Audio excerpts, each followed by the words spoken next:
Los habitantes de Los Ángeles vivían aterrorizados por el hombre que en el noticiero lo llamaban como el acosador nocturno. Hola, hola, yo soy Gena y bienvenidos a un nuevo caso.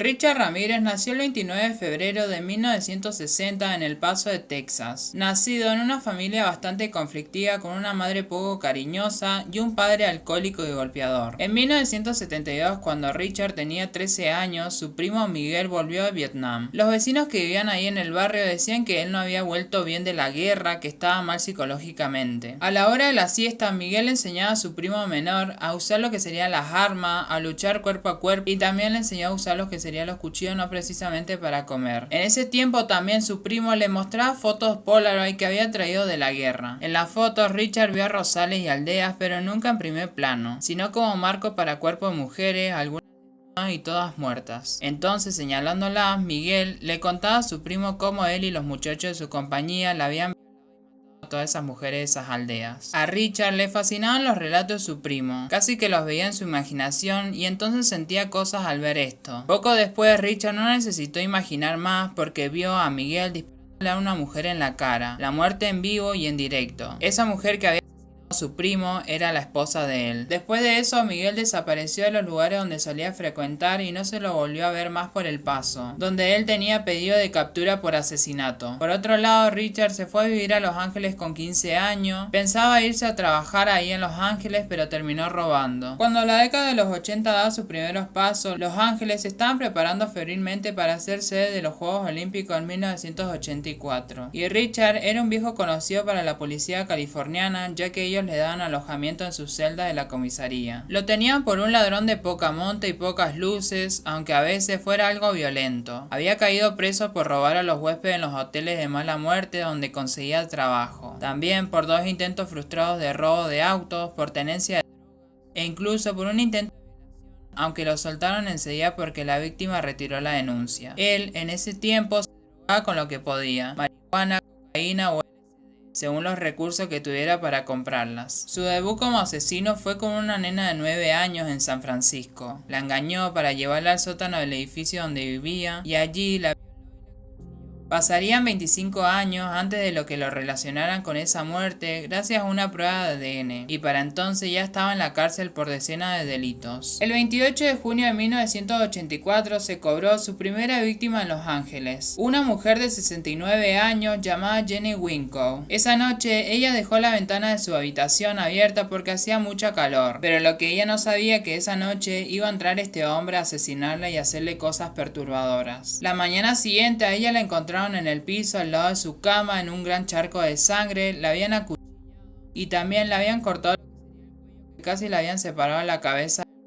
Luego la autopsia también reveló que ella también había sido violada. En marzo de 1985 entró a un departamento y mató a Daily Okazaki y abandonó creyéndola muerta a su compañera María Hernández. Esa misma noche mató a otra mujer joven, Celine Yu. 3 días después asesinó a una niña de 8 años en Eagle Rock, California, y el 27 de marzo volvió a matar a otra mujer. Aunque la policía no estaba segura de que fuera así, los medios de comunicación sumaron 2 más 2 y empezaron a hablar de un asesino en serie, al que pronto apodaron The Night Stalker, el acosador nocturno. Los crímenes y también algunos intentos fallidos no se detuvieron. Las víctimas no solo eran mujeres, también habían sido hombres y niños. El 29 de mayo una mujer de 83 años llamada Malvia Keller y a su hermana inválida Blanche Wolfe de 80 años. A las dos las encontraron en la habitación golpeadas brutalmente y a Malvia la en la pared de la habitación el asesino dejó dibujada con un lápiz labial una estrella de 5 puntas invertida y en otras ocasiones dibujaba pentagramas u otros símbolos. El caso quedó en manos del investigador de homicidio Franz Salerno y de su joven ayudante Gil Carrillo. Ellos sabían que perseguían a un asesino en serie, pero uno muy extraño. Los perfiladores del FBI sostenían en esa época, y todavía lo hacen, que una característica distintiva de los asesinos en serie es que rara vez se saben de su modo operandi, en el que se sienten cómodos, que les da placer. También que las víctimas tienen características comunes entre sí. Pero el acosador nocturno no cumplía ninguno de los 2 requisitos.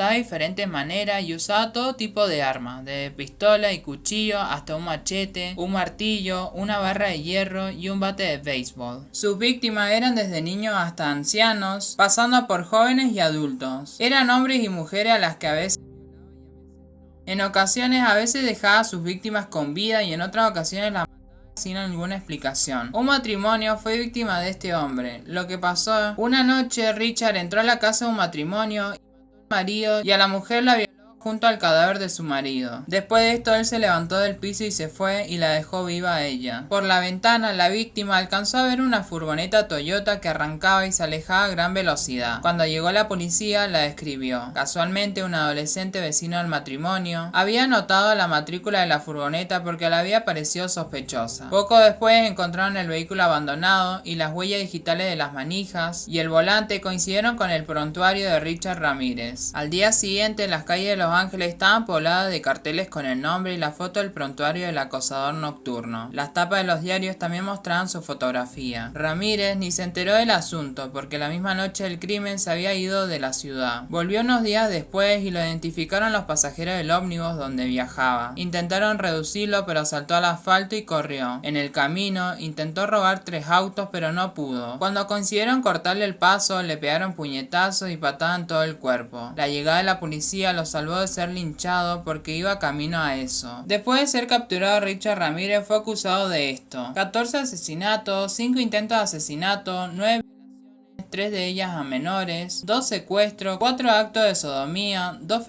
forzadas, 5 robos y 14 allanamientos de morada. Se sospechaba que había cometido muchos más delitos, pero lo errático del modo operandi y la falta de testigos impidieron probarlos. El juicio fue televisado en 1989 y duró varias semanas. Durante el juicio Richard se dibujaba pentagramas en la mano y lo mostraba en las cámaras, y mientras tanto él le sonreía a toda la gente mostrando lo que hacía él, como si no le importara lo que estaba pasando y todo lo que se le estaba acusando. Los jueces escucharon atónitos sus últimas palabras antes de la sentencia: Lucifer habita en todos nosotros. No lo entienden y no se espera que lo hagan. No son capaces de hacerlo. Estoy más allá de la experiencia de ustedes. Estoy más allá de hacer el mal. Legiones de la noche, raza de la noche. No repitan los errores del acosador nocturno y no tengan piedad. Seré vengado. Esas fueron las últimas palabras que tuvo el acusado. Como contracara del horror que provocaba en la mayoría de la población, el acosador nocturno también despertaba otras emociones. En la cárcel recibía cartas de amor de mujeres que lo consideraban atractivo y no le temían. Ramírez le respondía puntualmente y no demoró en tener una relación sentimental con una de ellas, Dory Leoy, con quien se casó en 1996. Luego de la ceremonia, en una improvisada conferencia de prensa, ella le dijo esto a los periodistas: Solo quiero decir que hoy estoy muy feliz y estoy muy orgullosa de ser la esposa de Richard. Espero que respeten este día y me dejen ir a disfrutarlo en paz. El 3 de octubre de 1989 el jurado lo condenó a 19 penas de muerte. El acusado, al escuchar esto, lo que le estaban diciendo de por qué se lo condenaban y las penas que tenía de muerte, en ningún momento mostró ninguna emoción y le dijo esto a los periodistas en la cámara: No pasa nada, la muerte siempre está presente, nos vemos en Disneyland. Richard Ramírez pasó 23 años en el corredor de la muerte en la prisión de San Quintín, California, hasta que murió de linfoma en 2013 a los 53 años. Bueno gente, hasta acá llega el video, espero que les haya gustado. No olviden de suscribirse acá en el botoncito rojo, que eso me ayuda a seguir subiendo mucho más videos. No olviden de darle like, de activar la campanita así le llega la notificación de todos mis videos, que voy a estar subiendo muchos más. No olviden de comentar acá abajo qué les pareció este caso, qué les generó.